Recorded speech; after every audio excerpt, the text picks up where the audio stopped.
चलिए हम करते हैं वीडियो 6। हमने बात करी थी हम फंड बेसिस अकाउंटिंग करेंगे, लेकिन उससे पहले एक ट्रीटमेंट और सीख लेते हैं दोबारा से, जो पहले हमने कर रखी है। एक तो इनकम से रिलेटेड एंड एक्सपेंस से रिलेटेड ट्रीटमेंट। इनकम में हम ले लेते हैं सब्सक्रिप्शन एंड, और एक्सपेंस में ले लेते हैं हम सैलरी। ठीक, इसकी हम ट्रीटमेंट कैसे करेंगे, सेपरेट क्वेश्चन आ जाता है इसका। तो एक हमें रिसीप पेमेंट अकाउंट बना करके देगा वो, receipt and payment account for the year ended 31 मार्च 2020 का।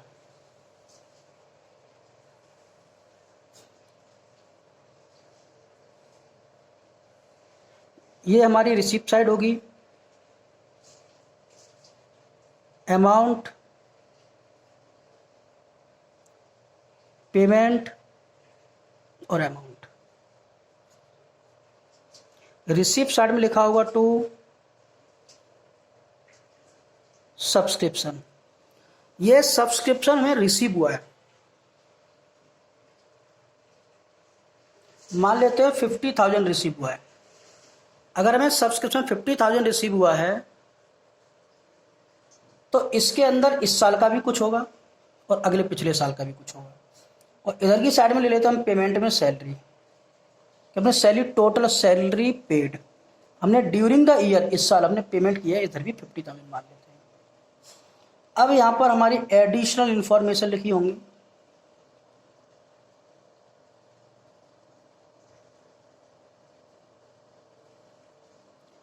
पहले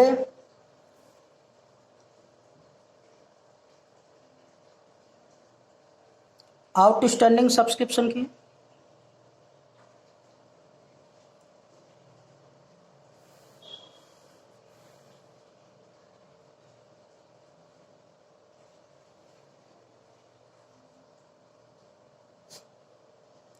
उसके बाद subscription received in advance,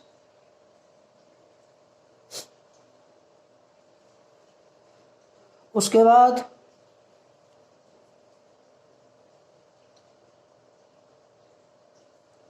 outstanding salary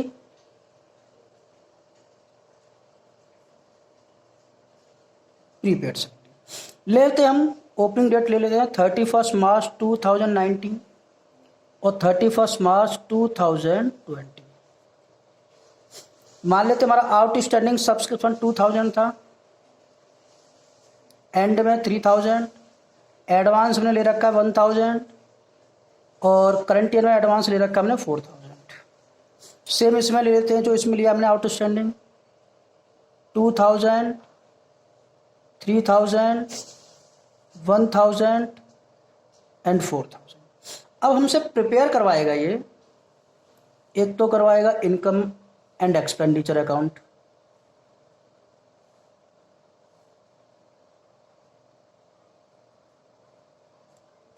और एक हमसे opening balance sheet,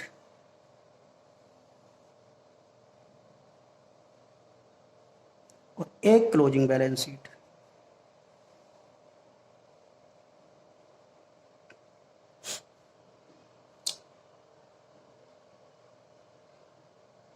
expenditure, amount, income, amount. ये हमारा इनकम एंड एक्सपेंडिचर अकाउंट है फॉर द ईयर एंडेड 31 मार्च 2020 का। लायबिलिटीज, असेट्स,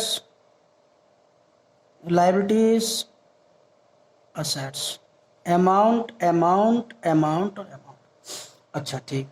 अब हमने सब्सक्रिप्शन रिसीव किया 50,000। हम बात करते हैं, हमने सब्सक्रिप्शन रिसीव किया 50,000, तो क्रेडिट साइड में लिख लो बाई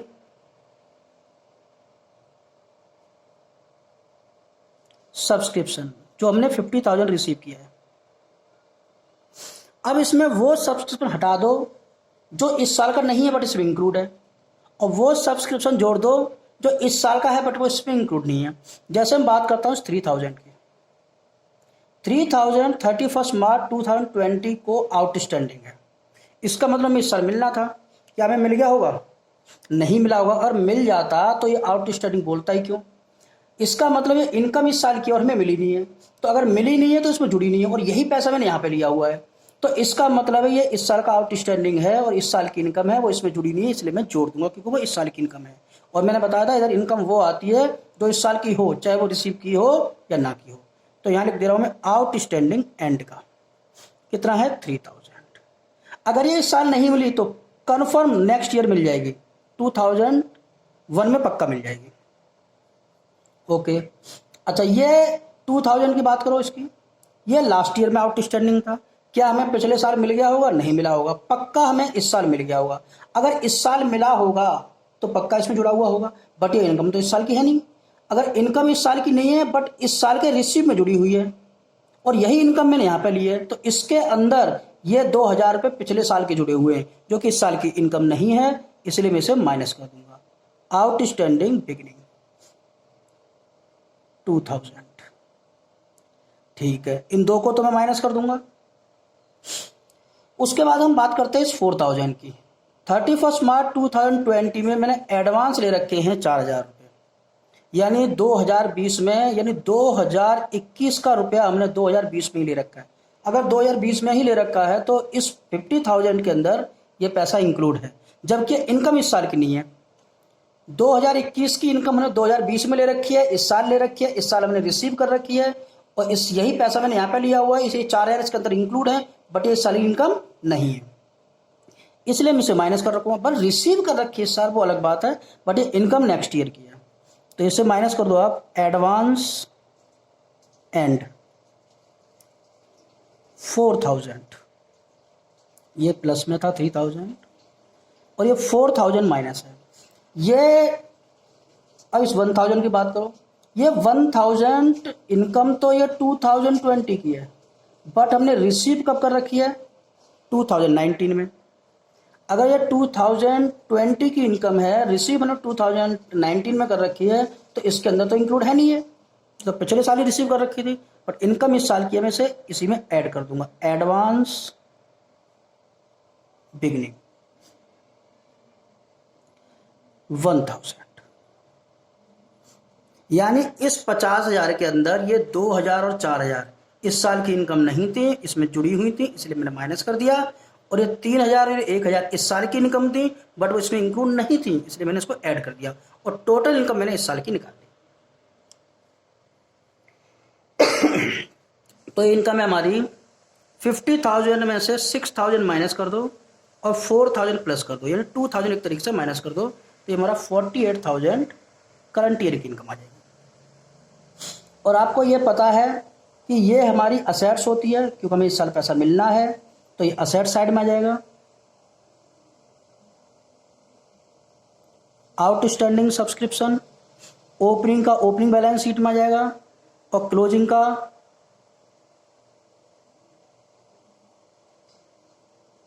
क्लोजिंग बैलेंस शीट में आ जाएगा। अब हम बात करते हैं इसकी लायबिलिटीज हमारी। सब्सक्रिप्शन रिसीव्ड इन एडवांस 1,000 रुपये,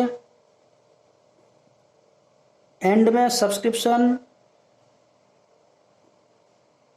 रिसीव्ड इन एडवांस 4,000। ठीक है, अब हम बात करते हैं सैलरी की। सैलरी हमने इस साल कितनी पेड की है टोटल मिला के? 50,000, तो यहां लिखेंगे हम टू सैलरी 50,000।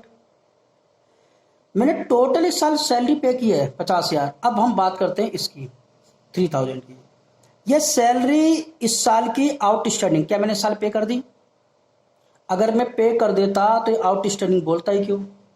यानी ये इस साल की आउटस्टैंडिंग है बट मैंने पे नहीं किया है, तो इस साल की इस साल का खर्चा है तो इसमें जोड़ना चाहिए मुझे, क्योंकि इस साल का आउट इस साल मैंने पे नहीं किया। अगर पे नहीं किया तो इसमें जुड़ा भी नहीं, लेकिन इनका ये खर्चा किस साल का है? इस साल का, इसलिए मैं ऐड कर दूंगा। आउटस्टैंडिंग एंड का कितना अमाउंट है ये बोलो? 3000। अगर इस साल पे नहीं किया तो नेक्स्ट ईयर में से कंफर्म पे कर दूंगा। ये पिछले साल का आउटस्टैंडिंग था, क्या मैंने पिछले साल पे कर दिया होगा? नहीं पे किया होगा, तो पक्का मैंने इस साल पे कर दिया होगा। जैसे मान लो इस साल का खर्चा था, मुझे देना था, मैंने नहीं पे किया, तो कंफर्म ही अगले साल पे कर दिया जाएगा अगर इसके बारे में कोई इन्फॉर्मेशन ना दी गई हो तो। ऐसे ये पिछले साल का आउटस्टैंडिंग है, इसके बारे में कोई इन्फॉर्मेशन नहीं दिया आगे, तो पक्का इस साल हमने पे कर दिया होगा, और इस साल पे किया होगा तो इसमें जुड़ा हुआ होगा, और यही पैसा मैंने यहाँ लिया है, तो इसके अंदर ये 2000 रुपये जुड़े हुए हैं जो इस साल का खर्चा नहीं है, तो मैं इसे माइनस कर दूंगा। आउटस्टैंडिंग बिगिनिंग का ये। अब इसकी बात करते हैं 4000 की। मैंने इस साल एडवांस में सैलरी पे कर रखी है, यानी अगले साल जो पे करनी थी मैंने 2020 में दे दी। खर्चा ये 2021 का है बट मैंने पे कब कर दिया? 2020 में। अगर इसके अंदर जुड़ा हुआ है, इसके अंदर इस साल मैंने पे कर दिया, बट खर्चा इस साल का नहीं है, तो प्रीपेड एंड मैं माइनस कर दूंगा कितना? 4000। और ये मेरा पिछले साल मैंने एडवांस दे दिया था। अगर पिछले साल ही एडवांस दे देता बट खर्चा इस साल का ही है, तो इस साल का खर्चा है बट इसमें तो जुड़ा ही नहीं है। मतलब पे तो मैंने पहले ही कर दिया ये, तो मैं इस साल जोड़ दूंगा क्योंकि खर्चा इस साल का है बट इसमें जुड़ा हुआ नहीं है। Prepaid beginning 1000। तो ये 4000 एंड 2000 माइनस किए हैं और ये प्लस किए हैं, तो 2000 एक्स्ट्रा माइनस किए तो ये हमारा 48,000 आ जाएगा। ठीक है, तो ये हमारे एक्सपेंस में आ गया।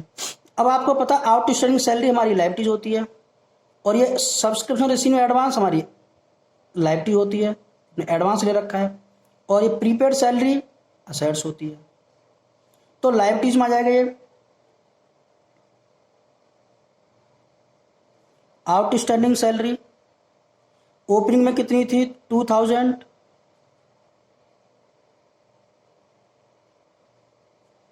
आउटस्टैंडिंग सैलरी एंड में कितना थी? 3000।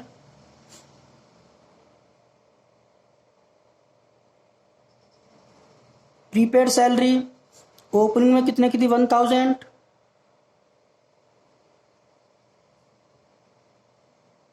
प्रीपेड सैलरी एंड में कितने की थी?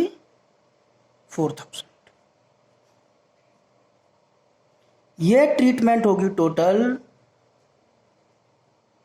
सब्सक्रिप्शन और सैलरी का। अगर एक साथ भी ट्रीटमेंट दे सकता है वो, जो कि नॉर्मली आपका ये 3 to 4 मार्क्स का आ सकता है। कोई दिक्कत है बताओ इसमें?